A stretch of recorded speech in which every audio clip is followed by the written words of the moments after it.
Para tamu sepisan malih panyuwun panjurung donga panjenengan sedaya kunjuk pinanganten ingkang badhe kabiwadheng wenjang inggih Enduk Endang Dwi Savitri lan Mas Edi Prayitno ingkang badhe ambyur ing madyaning bebrayan agung ugi kanthi panjurung donga panjenengan sedaya kekalihipun tansah manggiya keluarga ingkang bagya mulya teguh yuwana kalis salwiring rubeda.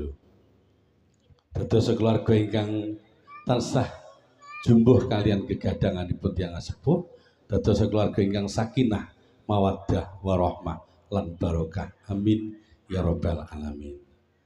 Adicara salajengipun ing mangke kapurwakan saking keluarga ingkang ambegugati, Bapak Serin, Ibu Buniem, ugi ingkang putra kekalih pinanganten sekalian nggih Mbak Endang Dwi Savitri lan Mas Edi Prayitno kepareng mapan ing sasana langan beksa kadherekaken para kadang ingkang piniji. Monggo dipun samebtaken. Mangke sabibaripun kalajengaken adegan Bapak Lurah, Bapak perangkat lan sak piturutipun. Ingkang sepisan mangke monggo Bapak Serin tidak wonten mriki. Nggih.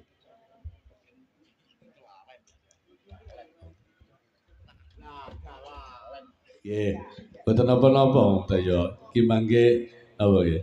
Acaranipun prasaja, liripun langan beksa ingkang katindakaken ing laladan menika mangke katindakaken kanthi prasaja nanging boten ngewahi adat menika mangke ugi wonten gedhog sampuripun. Namung dereng kula aturaken ngaten.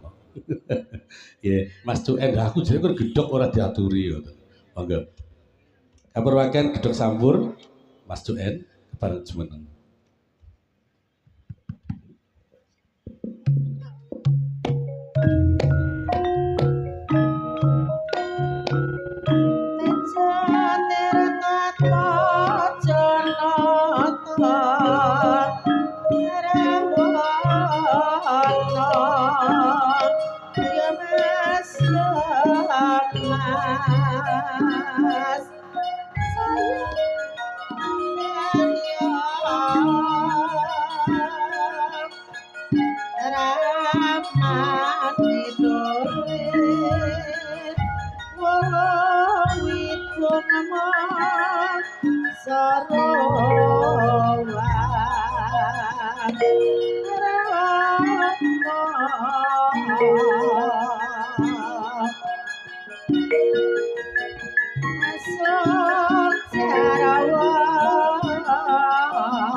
Dore